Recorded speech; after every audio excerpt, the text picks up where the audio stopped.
छत्तीसगढ़ पूर्व मुख्यमंत्री भूपेश बघेल कभी कांग्रेस के स्टार प्रचारक रहा करते थे। छत्तीसगढ़ का विधानसभा चुनाव हो या फिर उत्तराखंड, उत्तर प्रदेश, असम, हर जगह पूर्व मुख्यमंत्री भूपेश बघेल चुनावी कमान संभालते नजर आ रहे थे। अब लोकसभा चुनाव है। बघेल राजनांदगांव लोकसभा सीट से चुनाव मैदान में है, लेकिन उन्हें बड़े नेताओं का सहारा लेना पड़ रहा है।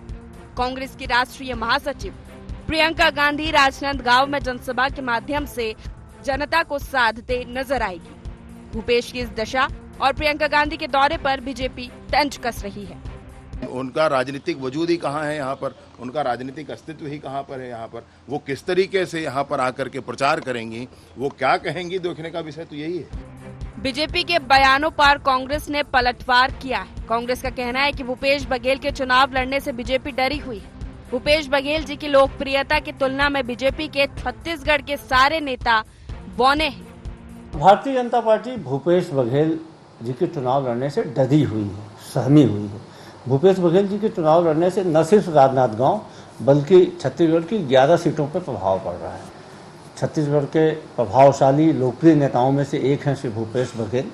और जहाँ तक स्टार प्रचारक का सवाल है तो कांग्रेस के वरिष्ठ नेताओं का दौरा कार्यक्रम बन रहा है। माननीय राहुल जी का दौरा बना था बस्तर में, प्रियंका जी का बन रहा है कांकेर और राजनांदगांव में, खड़गे जी का भी दौरा बनने वाला है, अन्य नेताओं का बनेगा। भूपेश बघेल जी स्वाभाविक तौर पर छत्तीसगढ़ के स्टार प्रचारक हैं। उनकी लोकप्रियता की तुलना में भारतीय जनता पार्टी के छत्तीसगढ़ के सारे नेता बौने हैं।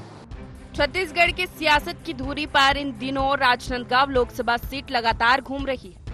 पूर्व मुख्यमंत्री भूपेश बघेल के चुनावी मैदान में होने की वजह से ये सीट प्रदेश की हॉट सीट बन चुकी है। एक तरफ जहां प्रदेश के पूर्व सीएम भूपेश बघेल अकेले चुनाव जीतने का दम रखते हैं, तो दूसरी ओर कांग्रेस के बड़े नेताओं के दौरे से सियासत भी तेज है। अब देखना होगा कि इन सियासी बयानबाजियों के बीच आखिर पूर्व मुख्यमंत्री भूपेश बघेल कितना दम दिखा पाएंगे। गुहार के लिए अखिलेश पवार के साथ गोपी कृष्ण साहू की रिपोर्ट।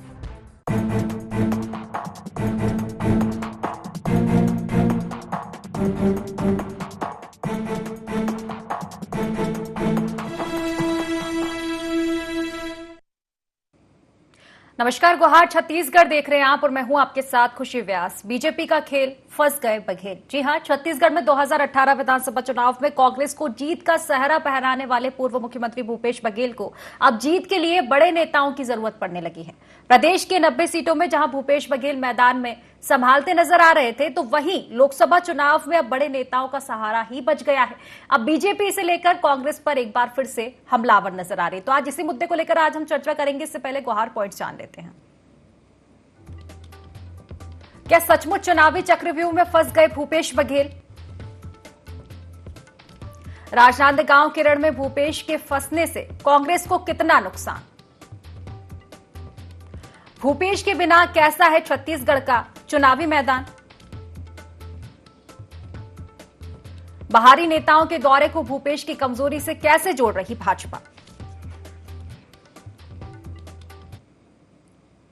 तो इन्हीं सब बिंदुओं को लेकर आज हम चर्चा करें। चर्चा शुरू करें उससे पहले हमारे खास मेहमानों से हम आपका परिचय करवा देते। 3 खास मेहमान हमारे साथ जुड़ चुके हैं। वाशु शर्मा जी जुड़ चुके हैं, प्रवक्ता है भाजपा के।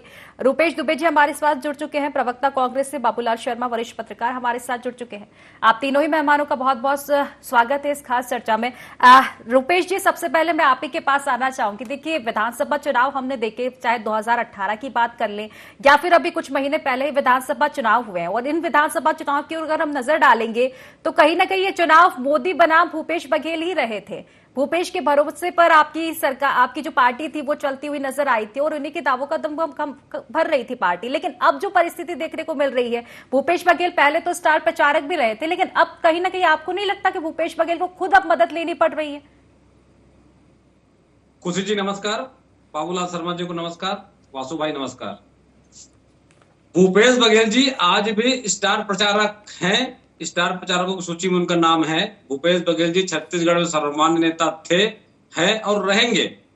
रही बात जिस प्रकार से राजनांदगांव संसदीय सीट से भूपेश बघेल जी को प्रत्याशी घोषित करने के बाद राजनांदगांव सीट में भूपेश बघेल जी की जीत सुनिश्चित है।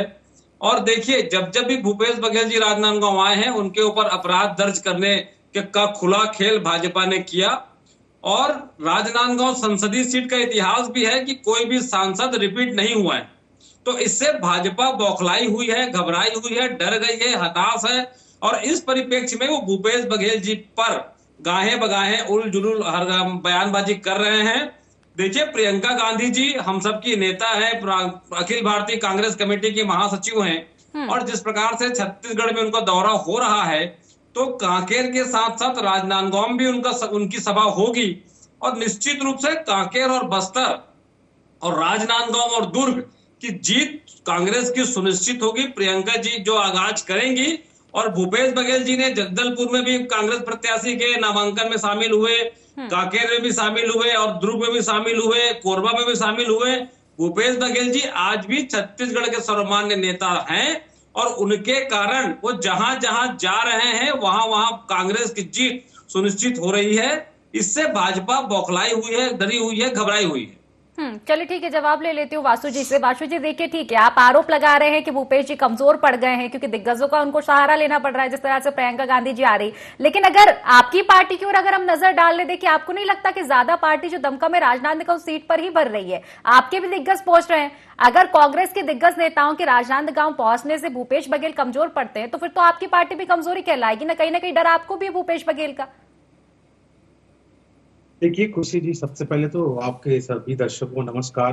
वो कांग्रेस के हमारे प्रवक्ता बैठे उनको मिलता है, वरिष्ठ पत्रकार महोदय बैठे उनको भी मिलना चाहिए। देखिए, राजनांदगांव की जब बात होती है तो पूर्व मुख्यमंत्री चुनाव लड़ रही, एक तो वो वहां के, मैं नहीं कह रहा हूँ खुशी जी, वहां कांग्रेस के कार्यकर्ता ही भूपेश बघेल की तानाशाही की गाथाएं उनके भरी मंच की सभा में खुद बयान कर चुके हैं।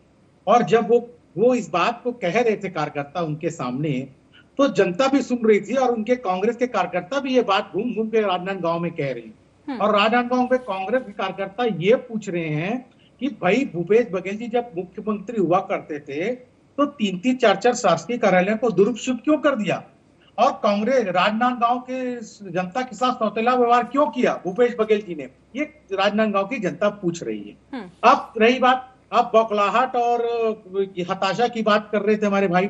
बौखलाहट और हताशा किसमें है? पूर्व मुख्यमंत्री जी में। वो घबरा गए हैं, उनके सामने उनको हार दिख रही है, और अपने ही कार्यकर्ता को वो स्लीपर सेल कर दे रहे हैं, यानी आतंकवादी का दर्जा अपने कार्यकर्ताओं को दे रहे हैं वो।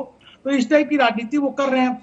वहां के मैं आपको बता देना चाहता हूँ, राजनांदगांव के स्पष्ट रूप से हम भारतीय जनता पार्टी और माननीय संतोष पांडे जी जीत के आएंगे, ये जिसमें कहीं पर भी दिक्कत नहीं है, क्योंकि हमने काम करके दिखाया है। हमारी 4 महीने की सरकार ने मोदी की गारंटी पे काम किया है, और राजनांदगांव लोकसभा की जनता को भी उसका लाभ पहुंचा है। कहीं ना कहीं 5 साल से जो काम भूपेश बघेल जी राजनांदगांव से सौतेला व्यवहार किए थे, और वहां की जनता को इस 4 महीने में हमारी सरकार ने लाभ पहुंचाया है। और इन्होंने हमेशा राजनांदगांव के साथ सौतेला व्यवहार किया, ये जनता ने देखा है। मोदी की गारंटी का धरातल पर उतारने का माननीय मुख्यमंत्री विष्णुदेव साय ने किया, और लगातार काम पूरे हुए। 80% से ज्यादा वादे पूरे कर दिए गए। 18 लाख आवास की बात कर लूं, बकाया 2 साल बोनस की बात कर लूं, बटारी बंधन योजना से 70 लाख से ऊपर महिलाओं को दूसरे महीने की किस्त मिल गई। 21 क्विंटल 3100 रुपए के हिसाब से लोगों किसानों के खाते में चले गए। पीएससी जैसे महाघोटाले की सीबीआई जांच के आदेश दे दिए गए। तो लगातार हमारी सरकार काम करी। हम तो मोदी जी के कामों को और विष्णुदेव साय के कामों को जनता के पास लेके जा रहे हैं। हमारे पास बताने के लिए काम है, कांग्रेस के पास कुछ नहीं है बताने के लिए। कांग्रेस पिछले 5 साल में केवल एक ही काम छत्तीसगढ़ में की है, वो है भ्रष्टाचार। चलिए ठीक है, रुपेश जी कुछ कह रहे थे, अपनी बात रखिए सर, उसके बाद में बाबूलाल जी के पास आऊंगी। देखिए, जिस प्रकार से कांग्रेस ने केंद्र में 10 साल सत्ता में रही, और आज वर्तमान में 10 साल से नरेंद्र मोदी के नेतृत्व वाली भाजपा की सरकार है, एक ही भी ऐसी योजना जो आम जनता के हितों पर हो गिनाने में असक्षम है। और सबसे दुर्भाग्यजनक बात यह है खुशी जी, इनके संकल्प पत्र में इनके खुद के आंकड़े नहीं है। 11,000 प्लस, 11 करोड़ प्लस, माने इनको आंकड़े भी नहीं पता है। ऐसी स्थिति में इनका संकल्प पत्र जुमला पत्र बन गया है। और राजनांदगांव संसदीय क्षेत्र में दुर्भाग्यजनक ढंग से कहना पड़ेगा कि भाजपा ने जो मेडिकल कॉलेज खोला था उसकी मान्यता समाप्त होने की स्थिति आ गई है। ये भाजपा के कुशासन का परिणाम रहा है। और तो और जब सांसद संतोष पांडे जी जा रहे हैं ना गांव में वोट मांगने के लिए, तो जनता उनको पहचानने से इनकार कर रही है, क्योंकि 5 साल किसी भी आदमी के पास, किसी भी जनता के पास किसी भी सार्वजनिक कार्यक्रमों में भाग नहीं लिए। चलिए ठीक है, इसका जवाब लूंगी, उसके पहले बाबूलाल जी से एक प्रतिक्रिया ले लेती हूँ। बाबूलाल जी, देखिए जिस तरह की चीजें यहाँ पर चल रही है, अगर देखा जाए तो भूपेश बघेल की हम बात कर ले, पहले दुर्ग से मोर्चा संभालते थे और इस बार राजनांदगांव से उनको मोर्चा दिया गया है।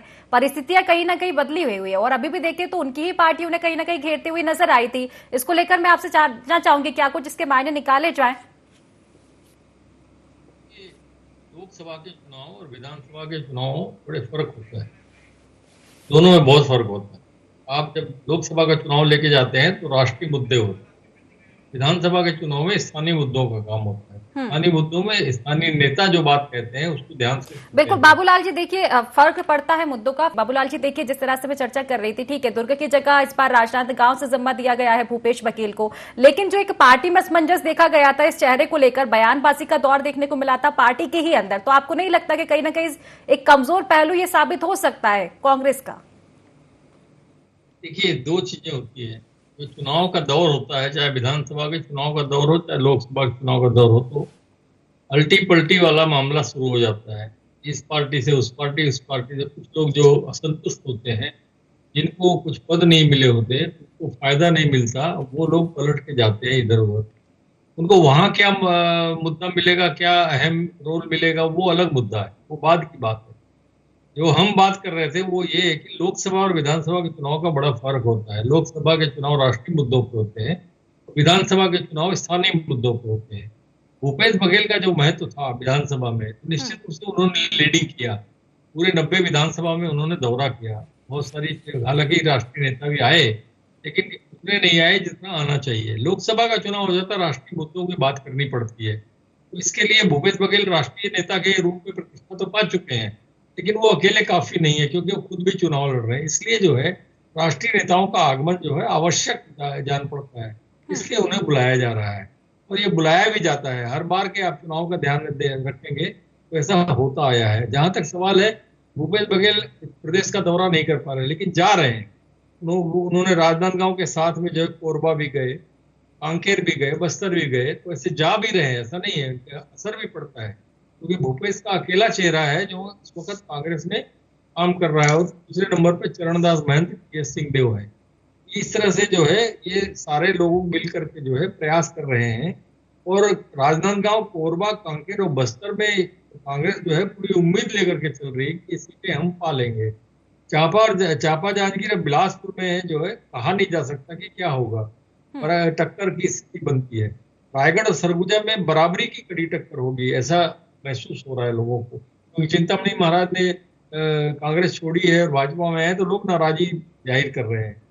और महासमुंद, रायपुर, दुर्ग में जब भाजपा की पूरी संभावना है, वहां कांग्रेस की स्थिति उतनी अच्छी मजबूत नहीं दिखती है। ये जो पूरा परिदृश्य है, ये इस पर जो है पूरा चुनाव आगे बढ़ रहा है। जहां भारतीय जनता पार्टी मोदी की गारंटी पर टिकी हुई है, वहीं कांग्रेस अपने न्याय पत्र और 1 लाख महिलाओं को प्रति माह 8,300 रुपए देने के ऊपर टिकी हुई है। ये एक आकर्षण का विषय है, 1 लाख रुपए दिए जाने का। अब महिलाएं कितनी प्रभावित होती हैं, लोगों को विश्वास कितना होता है, ये अलग मुद्दा है। लेकिन उन्होंने अपना एक पासा फेंका है और कोशिश की है अपने न्याय पत्र में बहुत सी चीजों को, युवाओं को, किसानों को, महिलाओं को, किसानों को, सबको साधने का प्रयास किया है। असर कितना पड़ता है ये चुनाव में पता चलेगा जब रिजल्ट सामने आएगा। निश्चित ही बाबूलाल जी, जिस तरह से दोनों ही पार्टियां कवायद कर रही है, देखने वाली बात होगी कि इसका असर किस पर कितना पड़ता है। चलिए बासु जी, देखिए अगर देखा जाए कांग्रेस का साफ तौर पर अब ये कहना है कि भूपेश बघेल की कदकाठी में आपके पास कोई कार्यकर्ता, कोई नेता है ही नहीं, और देखा भी जाए तो मोदी की गारंटी, मोदी बेजिक, मोदी ये तो मुमकिन है। इन्हीं सब वादों दावों के साथ आप चुनाव लड़ रहे हैं। विधानसभा चुनाव में हमने देखा था मोदी बनाम भूपेश, ये पूरा चुनाव रहा था, और इस चुनाव में भी एक मोदी ही ऐसा चेहरा आपकी तरफ से दिख रहा है। देखिए, ये मोदी तो पूरे देश के नेता है, प्रधानमंत्री है देश के, निश्चित तौर पर भारतीय जनता पार्टी के सबसे बड़े चेहरे हुए हैं। लेकिन 4 महीने की सरकार ने मुख्यमंत्री जी के काम को छत्तीसगढ़ की जनता ने देखा है, तो वो भी एक चेहरा है, उनकी भी जनता बात सुन रही है और उन्होंने जो वादा किया था सरकार में आने से पहले उसको पूरा करके दिया है। अभी वरिष्ठ पत्रकार महोदय ने बहुत ही अच्छा सवाल बताया कि ये जो कांग्रेस पार्टी है न्याय की गारंटी पे टिकी है, महिलाओं को 1 लाख रुपए साल, अर्थात 8,333 रुपए महीना। अब इनकी पोल कोई भारतीय जनता पार्टी नहीं खोल रही है, कांग्रेस के जिला अध्यक्ष है बस्तर के सुशील मौर्य, आज उनका एक लेटर जारी हुआ जो चुनाव आयोग को उन्होंने अपना लेटर दिया, उसमें वो कहते हैं कि हम कोई फॉर्म नहीं भरा रहे, वो जो फॉर्म भर रहे हैं वो फर्जी फॉर्म है, हम तो जीतने के बाद जो फॉर्म भराएंगे वो फॉर्म है, अभी जो फॉर्म भरा रहे हैं उसमें हमारा कोई हाथ नहीं है। कौन से कार्यकर्ता फॉर्म भराने, उन्हें साफ मना कर दिया है चुनाव आयोग को लेटर में। ये लेटर आप दिखा देंगे, शायद आपको भी खुशी जी आपने देखा होगा। तो आप देखिए कांग्रेस पहले से ही महिलाओं को ठगना चालू कर दिया है। बस्तर के अंदर इनके नेता जगह जगह घूम के फॉर्म भरवा रहे हैं और इनके बस्तर के जिला अध्यक्ष सुशील मौर्य जी कहते हैं कि हम कोई फॉर्म नहीं भरा रहे, वो जो भी फॉर्म भरा रहे हैं चुनाव आयोग उस पर कार्रवाई करें। तो ये तो इनका हाल है। और इनसे आप पूछ लेंगे कि भाई 8,333 रुपए आप कैसे देंगे, आपने तो वादा किया था ना विधानसभा जब आप सरकार थी आपकी, हर महिलाओं को 500 रुपए देंगे, आपके घोषणा पत्र में था, लेकिन 5 साल तक किसी को 5 रुपए नहीं मिला। तो छत्तीसगढ़ की जनता ने यह भी देखा है। और भारतीय जनता पार्टी ने वादा किया था महिलाओं से, तो तुरंत 100 दिन के अंदर उसको पैसा दे के दिखाया खाते के अंदर। तो छत्तीसगढ़ की जनता देख रही है कि कौन सी पार्टी 48 से किया गया वादा पूरा कर रही है। और देश के अंदर भी लगातार मोदी जी ने महिला आरक्षण बिल से लेकर नमो ड्रोन दीदी, 1 करोड़ लखपति दीदी बनाने कल पहले बन चुके हैं, अब आगे हमारे संकल्प पत्र में कि अब 3 करोड़ लखपति दीदी बनाएंगे। तो महिलाओं के लिए कौन काम कर रहा है ये देश की जनता देख रही है। केवल बोलने से नहीं होगा, धरातल पे कौन काम करता है उसको जनता देख। ठीक है, देखिए रुपेश जी, प्रचार प्रसार ठीक है, दावे वादे ठीक है, लेकिन एक पार्टी की मजबूती भी चुनाव में अहम भूमिका निभाती है। लेकिन ये देखा जाता है शुरुआती दौर से ही, क्यों आखिर कांग्रेस में इतना सामंजस्य नहीं बन पाता है। जिस तरह की बयानबाजी की अभी बात कर रहे थे वासु जी, और इसके पहले भी हमने देखा था कि भूपेश बघेल की अगर हम प्रॉपर बात कर ले तो वो भी कहीं ना कहीं दोहरी घेराबंदी से गुजर रहे हैं राजनांदगांव में, क्योंकि बीजेपी तो ठीक है घेराबंदी करेगी, लेकिन आपकी ही पार्टी के नेता कार्यकर्ता इस तरह की बयानबाजी उनके लिए सामने आई थी, उनके विरोध में खड़े हुए थे। खुशी जी, कांग्रेस का कोई भी निष्ठावान पदाधिकारी कार्यकर्ता उनके विरोध में नहीं खड़े हुआ था। जो स्वार्थी तत्व के लोग थे, जो जिनकी आस्था कभी राजनीति में कांग्रेस पार्टी के प्रति नहीं रही, उनकी ये बातें हुई। देखिए, भाजपा अज्ञानता के साये में पहले भी थी, आज भी है, और छत्तीसगढ़ में भूपेश बघेल जी के कद काठी का नेता नहीं था, इसलिए इनको नरेंद्र मोदी जी और अमित शाह के शरण में जाना पड़ा। और अभी देखेंगे जिस प्रकार से भाजपा के लिए 15 का आंकड़ा दुर्भाग्यजनक रहता है, उसी क्रम में इन्होंने 15 लाख रुपए देने की बात की थी, उन्होंने नहीं किया।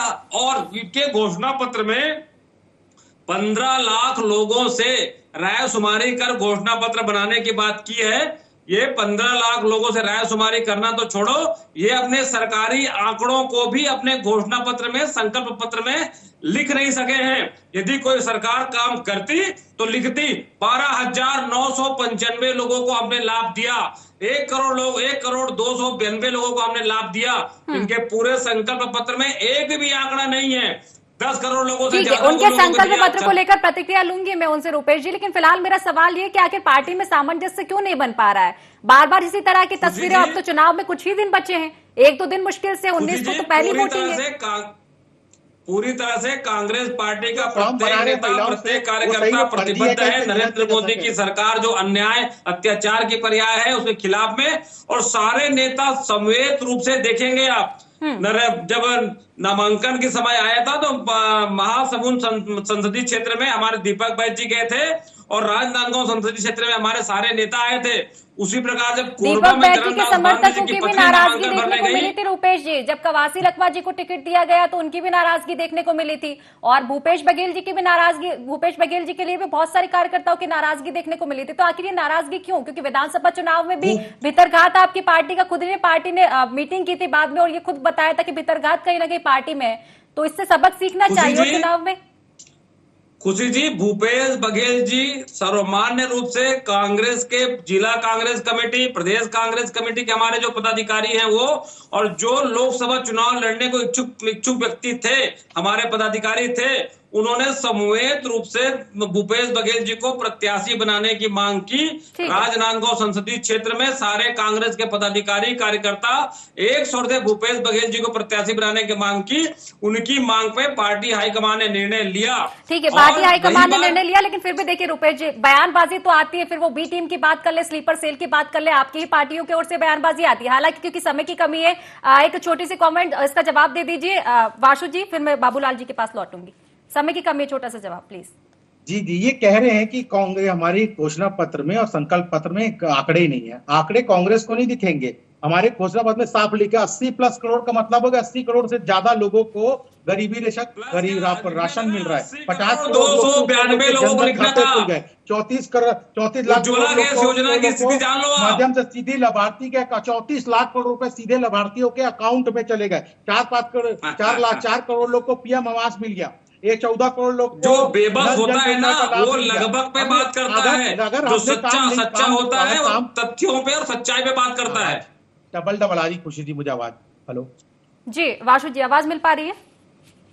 हाँ, अब आ रही है। मेरे को डबल आवाज। तो मैंने यही कहा कि हमने जो वादे किए थे वो धरातल पे उतरे हैं। उसी का आंकड़ा मैं दे रहा हूँ। रुपेश जी को बात समझ नहीं जाए। 11 करोड़ से ऊपर शौचालय, 13 करोड़ लोग से 14 करोड़ लोग को जल का 5 स्वास्थ्य विभाग, 12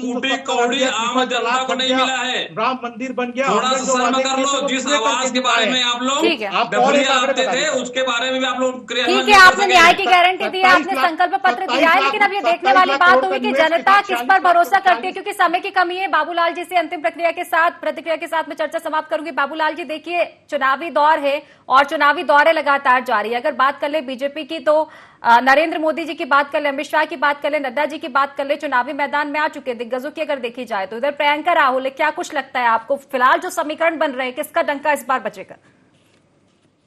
देखिए, राष्ट्रीय नेताओं में भारतीय जनता पार्टी में अच्छे ओरिएटर है। भावना प्रधान भाषण उनके बड़े जबरदस्त होते हैं और वो पूरी ताकत झोंक रहे हैं, तो निश्चित उससे प्रभाव तो पड़ेगा। इसमें दो राय नहीं है कि भारतीय जनता पार्टी की तरफ से अच्छा प्रभाव पड़ सकता है। जहां तक सवाल कांग्रेस का है, कांग्रेस में भूपेश बघेल अपना चेहरा लेकर चल रहे हैं, चरणदास महंत भी अपना मेहनत कर रहे हैं, PS बाबा सरगुजा क्षेत्र में अपनी मेहनत कर रहे हैं। इसीलिए जो है एक माहौल बन रहा है अपने अपने जगह पे, अपने अपने क्षेत्र में एक माहौल अच्छा बन रहा है। और उस आधार पर जो है अपनी न्याय पत्र के नाम पर जो है कांग्रेस आगे बढ़ने का प्रयास कर रही है और लोगों को ये लुभाने का प्रयास कर रही है कि हम अगर आएंगे तो 1 लाख रुपए जो है महिलाओं को साल में दिया जाएगा। और भी बहुत सारे आकर्षक योजनाएं जो है न्याय पत्र के अंदर में है, उनका प्रचार प्रसार कर रही है। और मोदी की गारंटी लेकर के जो है वो भारतीय जनता पार्टी चल रही है। तो निश्चित रूप से जो परिणाम जो है तो उसी आधार पर आएंगे कि लोगों पर विश्वास किसके ऊपर होता है। मोदी की गारंटी पर जैसे विधानसभा में हुआ, वैसा इस पर भी होता है क्या लोकसभा में, या कांग्रेस का न्याय पत्र चलता है, ये देखने वाली बात होगी। जी बिल्कुल बाबूलाल जी, न्याय की गारंटी, मोदी की गारंटी देखने वाली बात होगी कि दोनों ही गारंटियों में से आखिर जनता किस पर भरोसा करती है और किसके लिए अच्छी साबित होती है। चलिए फिलहाल क्योंकि समय की कमी है, इस चर्चा को मैं यही समाप्त करूंगी। आप तीनों ही मेहमानों का बहुत बहुत धन्यवाद इस चर्चा में जुड़ने के लिए। तो देखिए, छत्तीसगढ़ में सियासत लगातार शबाब पर देखी जा रही है क्योंकि चुनाव अब काफी नजदीक पहुंच चुके हैं। बयानबाजी का दौर लगातार जारी है, चुनावी दावे, चुनावी दौरे भी लगातार जारी है। हालांकि देखने वाली बात होगी कि जनता किस पर भरोसा करती है। तो फिलहाल गुहार छत्तीसगढ़ में बस इतना ही। आप बने रहिए IND 24 के साथ। नमस्कार।